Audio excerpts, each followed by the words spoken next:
नमस्कार। हरियाणा का साप्ताहिक मौसम पूर्वानुमान का ये वीडियो आप देख रहे हैं न्यूज़ मीडिया मंच पर। आज 22 मई है। 22 से 28 मई के बीच में क्या हरियाणा को बारिश मिलेगी? क्या इस जो गर्मी या जलाती हुई गर्मी जो जारी है, क्या उससे राहत मिलेगी? इसी की पड़ताल करेंगे। उससे पहले एक बार बारिश के नहीं लेकिन टेम्परेचर के आंकड़ों पर नज़र डालते हैं जो हरियाणा में रिकॉर्ड किए गए हैं पिछले 24 घंटों में। और सबसे ज़्यादा देश भर में सबसे अधिक तापमान रिकॉर्ड किया गया है 47.8 हरियाणा के सिरसा में, जो कि सामान्य से तकरीबन 6 डिग्री एबव नॉर्मल है। इसके अलावा हिसार में 45.5 रहा, महेंद्रगढ़ में 46.3, झज्जर में 43.6 और रोहतक में 44.9 तापमान रिकॉर्ड किया गया है। और नूह में 42.5, भिवानी में 46 डिग्री सेल्सियस तापमान रहा है। और इसके नीचे आप देखें तो ये सब दिल्ली के तापमान है। तो ये स्थिति इस समय हरियाणा में है। Haryana, Delhi, Rajasthan, Punjab, west UP, MP, इन सभी जगहों पर भीषण गर्मी का प्रकोप बना हुआ है। और दोस्तों, जो उम्मीद पैदा हुई थी कि बंगाल की खाड़ी पर एक सिस्टम बनेगा और वो सिस्टम आगे बढ़ते हुए भारत के उत्तर पश्चिमी हिस्सों की तरफ आगे बढ़ेगा, यानी कि उत्तर प्रदेश, मध्य प्रदेश का उत्तरी क्षेत्र और साथ ही हरियाणा, राजस्थान का उत्तर पूर्वी रीजन, दिल्ली और हो सकता है चंडीगढ़, पंजाब भी प्रभावित हों। लेकिन अभी जो सिग्नल मिल रहा है उसके अनुसार जो बंगाल की खाड़ी पर सिस्टम बन रहा है वो बंगाल की खाड़ी पर बनने के बाद पूर्वी और पूर्वोत्तर भारत के भागों को ही भिगोता रहेगा, बाकी उत्तर पश्चिम भारत की तरफ नहीं आएगा।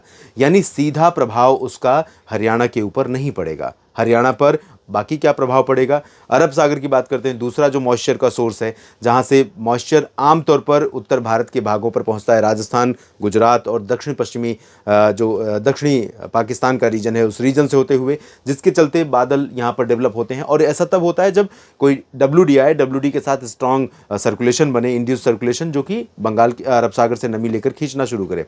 लेकिन अभी कोई प्रभावशाली पश्चिमी विक्षोभ नहीं आ रहा है। एक सिस्टम आ रहा है लेकिन वो ऊपर ऊपर से निकल जाएगा, उसका ज़्यादा प्रभाव उत्तर भारत के पर्वतीय या मैदानी इलाकों पर नहीं होगा।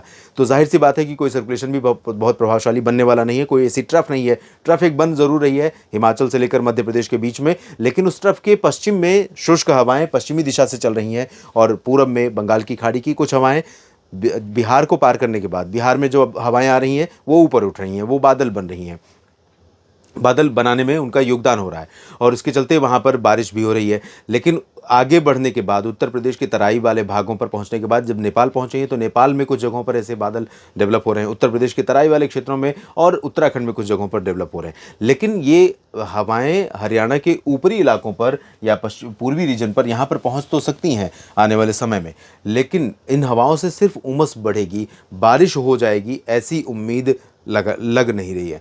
क्योंकि ना तो हवाओं में उतना ज़्यादा करंट रहेगा, करंट यानी एनर्जी, उतनी ज़्यादा नमी जब तक पर्याप्त मात्रा में नहीं होगी तब तक इतना लंबा ट्रेवल, क्योंकि अगर हम देखें तो बंगाल की खाड़ी से जो हवा यात्रा करके यहाँ तक पहुँचेगी वो इस गर्मी में खुद ही सूख जाएगी।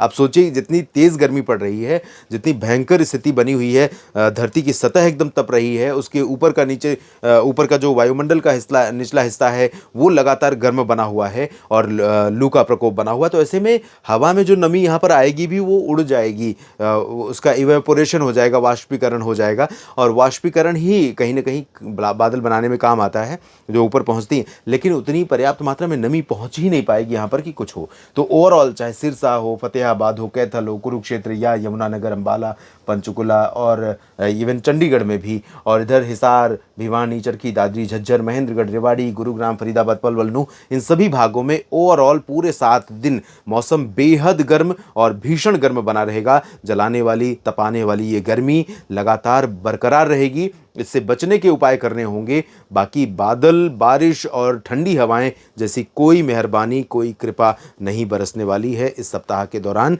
हाँ, इतना ज़रूर होगा कि जो हवा पूरब से आ रही है वो कहीं पर हो सकता है कि ऐसे बादल ट्रिगर कर सके जिससे कि आंधी के साथ बूंदें पड़ जाएं, कुछ हल्की राहत मिल जाए। लेकिन अगर ऐसा हुआ भी तो वो भी शाम या रात के समय होगा, जब तक दिन में मौसम गर्म हो चुका होगा और अगले दिन फिर वापस गर्मी वही उसी लेवल की।